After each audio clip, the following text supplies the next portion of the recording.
whenever I have a roster, there are obviously X amount of people on the roster, but there's always like 1 or 2 people that I want to text back. There's a word for that. It's called hypergamy. You ever heard of that? Hypergamy? Yeah, have you Okay, heard? I'll Google. The action of forming a sexual relationship with a person of a superior sociological or educational background. Look at you, hypergamous and shit. Yeah. What's up? I thought that was like every girl though. Yeah. Yeah. The hell? She solved it. That was good. That was the best alley-oop we ever had in the show, ever. The thing is, because hypergamy mostly applies to women. Women are more hypergamous than men. So when you say that, oh, isn't that all women? Yeah, that's fucking all women. Good shit. That's a good one. Do you want to tell people what's the most you've had on a roster at once? They say a woman will quickly forget everything you have done for her, but she will never forget everything you have not done for her. A woman who gets 5 looks an hour is confident and satisfied. Men need to understand that giving a look or attention has no reward. Women desire attention from specific men in their presence. Immanuel Kant, who stayed single at the end of his life, said, "When I needed a woman, I couldn't afford one. When I could afford women, I didn't need one anymore." That sums up quite a large number of men's lives living in this decade. It's a subtle reward game that men don't understand. The reward for her is your attention and nothing else. That says to her, "I can have any man." That's all she cares about. Flirting for women is to get attention. If she has to be obvious about flirting, the value of the attention is less.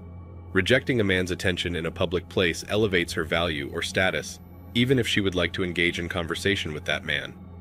Men will not be happy with a woman who plays this game. They are in a loop, and endorphins are enough. Better for men to not only become a protector, provider, but to find a valuable woman. Women playing this game are not valuable. Valuable women do valuable things. Being what used to be called a 304 for attention is not valuable. It's amazing how many women are stunned or confused when you tell them the main reason men stay in relationships is for physical intimacy. I mean, it's the most basic thing that men want. It'd be like a man telling his wife or girlfriend that he's quitting his 6-figure job, that he's going to sell the 5,000-foot house, and they're going to move into a 1-bedroom, 850 square foot apartment. No woman would ever be okay with that scenario.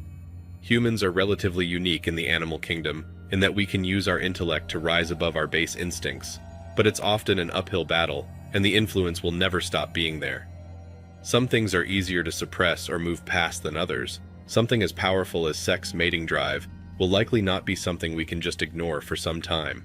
Thus, the traditional things that men value in women and that women value in men are likely to be around for a long, long time. The sooner that everyone in society realizes this and comes to accept it, the sooner healthy relationship dynamics can start to make a comeback.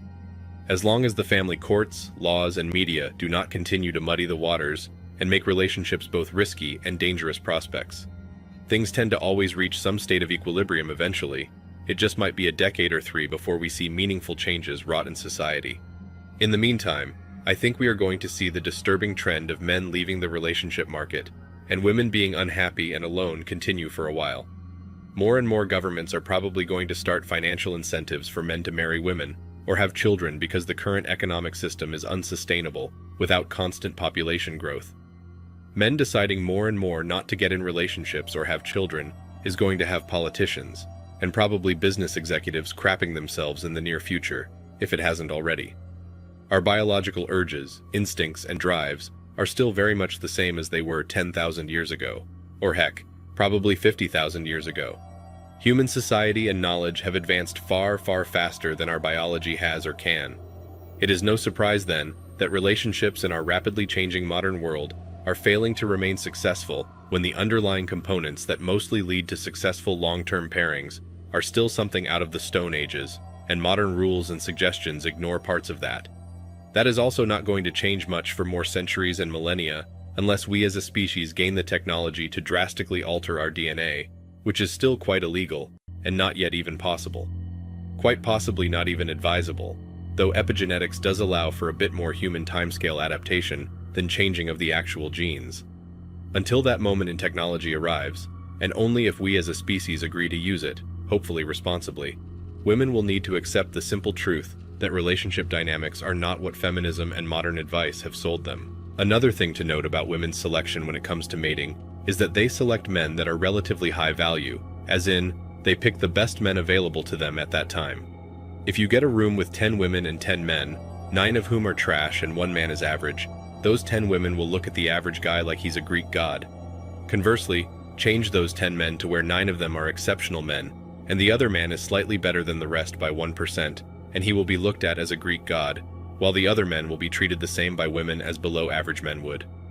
My problem with hypergamy isn't that women want men to be more than they are.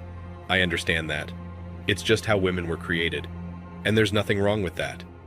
My problem with hypergamy is that so many women could be perfectly happy with some men, but if she meets a man who has more to offer, then she will leave the current man she's with for him. That aspect of hypergamy makes men feel like a relationship with a woman has little to do with love and companionship, and more to do with opportunism. Like a relationship between a man and a woman is a business transaction. Men love idealistically. Men love women for who and what they are, not what they can provide. From a man's perspective, women's view of love from a hypergamous and opportunistic way just seems very cold. For me, and most men, I'm sure this is the toughest red pill that had to be swallowed. It's important to also know that the pool of available single men isn't dwindling. The expectations of today's woman has risen. It might be instinctual, but it's gold digging no matter how you choose to name it or explain it.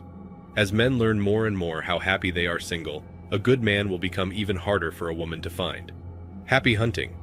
As a result, in the future, I think 2 things will happen. 1. Women will be alone for the rest of their lives, since the pool of men will be very low in what they are attracted to.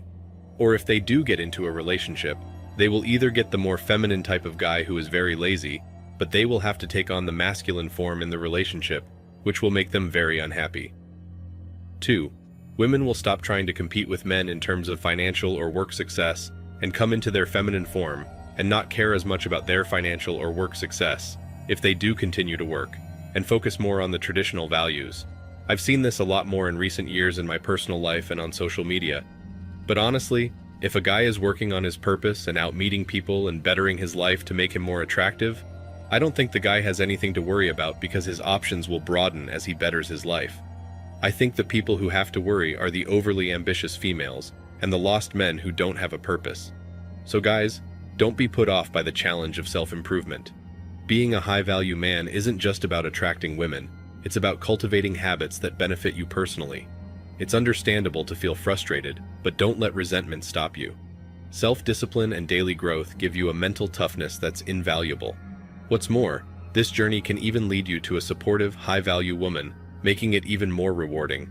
It's not about being in the top 10%, it's about becoming the best version of yourself. In an ideal situation, both men and women would recognize their roles in society and step up their game to fulfill them. But that's not going to happen on any sort of mass scale. We've all got to realize that women are not single, even when they are single.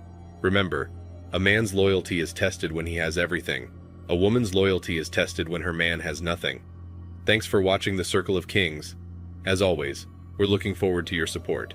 So please hit the like button, share this video with your friends, and subscribe to the channel to stay updated with everything all kings like yourself need to know.